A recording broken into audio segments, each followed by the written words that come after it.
Um dia antes do meu filho nascer, eu me inscrevi no programa para líderes de comunidades do Facebook. E eu fui passando nas fases do processo seletivo e achava que podia ser selecionada, mas não como residente da América Latina.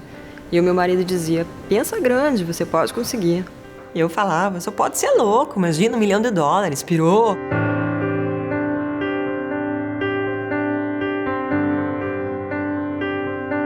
Meu nome é Paula, eu tenho 37 anos, sou escritora e sou uma surda que ouve.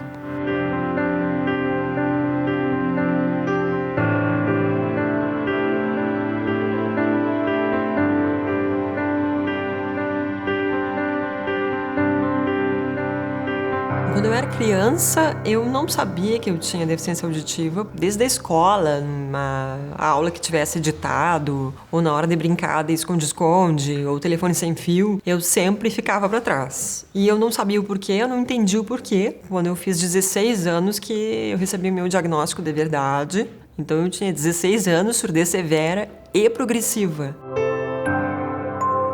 Quando eu saí do consultório, minha mãe estava junto. E quando a gente foi entrar no elevador, eu olhei pra ela num tomzinho ameaçador e falei, tu não vai falar sobre isso com ninguém. Morreu aqui. Aí eu entrei pra dentro do armário da surdez, fechei as portas e pensei, daqui ninguém me tira. Foi péssimo, porque eu não devia ter feito isso. Foi uma perda de tempo, muita energia gasta em tentar disfarçar o que era indisfarçável. E me esforçando ao máximo, sempre para entender o que eu não entendia, fugindo do telefone quando o telefone tocava. Passei no concurso público, ironia do destino, me colocaram no atendimento ao público. E todo o tempo que eu fiquei escondendo, fingindo que não era comigo, que aquilo não estava acontecendo, de repente eu precisei fazer um intensivo sobre como ser surda, como explicar para as pessoas que eu era diferente, porque as pessoas acham que surdo é aquele que não escuta nada, que surdo não fala. Então as pessoas falavam coisas do tipo, não, ela se faz de surda para passar bem. E a lembrança que eu tenho é de um colega meu falando para mim, poxa, Paula, até a minha tia de 90 anos se adaptou com o aparelho dela e tu não. E no outro dia eu voltei pro trabalho usando o aparelho e comecei a perceber milhares de sons que sem eles eu não conseguia perceber. Notei como a vida ficava mais fácil ouvindo tudo aquilo. E foi só a partir daí que eu comecei a usar aparelho auditivo todo dia, o dia inteiro. Quando eu me libertei desse segredo, quando eu saí do armário, eu percebi como eu queria ter tido uma amiga que me ajudasse a elaborar essa questão. Comecei o Crônicas da Surdez justamente com a intenção de tentar ser para as pessoas a amiga que eu nunca tive. Quando o Crônicas começou, na primeira semana, tinha 200 acessos no site. Aí passou mais um tempinho, 2.000 pessoas. Quem são essas 2.000 pessoas? 20.000 pessoas, 200.000 pessoas.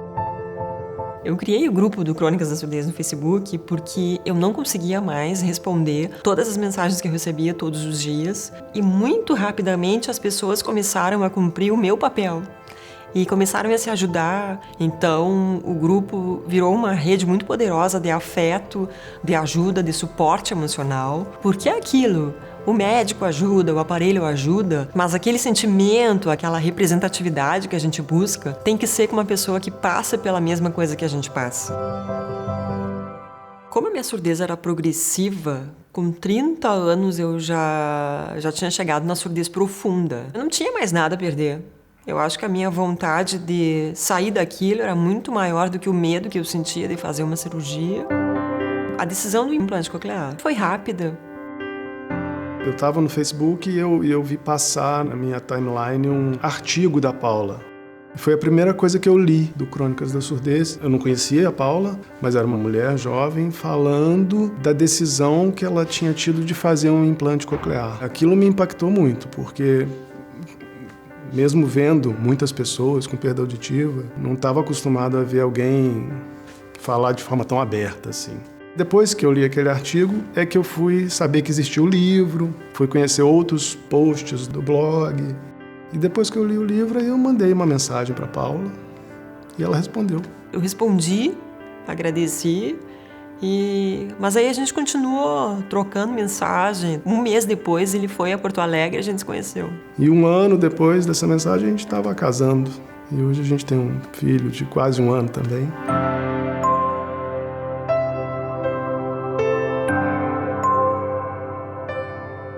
Crônicas venceu o FCLP como residente para a América Latina. Então a gente tem acesso a um fundo que o Facebook disponibiliza para que a gente realize um projeto em prol do nosso grupo. E a gente criou uma série de iniciativas e nomeou o projeto como Surdos que Ouvem, para tirar as pessoas que usam aparelho auditivo, implante coclear e outras próteses da invisibilidade, dar visibilidade para essa causa, porque são 460 milhões de pessoas no mundo com deficiência auditiva, e a gente quer conectar essas pessoas e promover muito a reabilitação auditiva no Brasil. O som que eu mais queria descobrir se eu ia voltar a ouvir era o som do mar. Um mês depois que eu ativei o implante, eu fui até a praia, onde eu passei todos os verões da minha infância, e liguei o implante tremendo de medo. Será que eu vou ouvir? Não vou. E aquele barulho do mar voltou. E como eu queria olhar para aquelas ondas de novo e ouvir o barulho daquelas ondas, porque eu lembrava daquele barulho, mas ele não existia mais. Então o som que eu mais queria voltar a ouvir era o som do mar. Hoje o som que eu mais gosto de ouvir é um bebezinho falando mamã.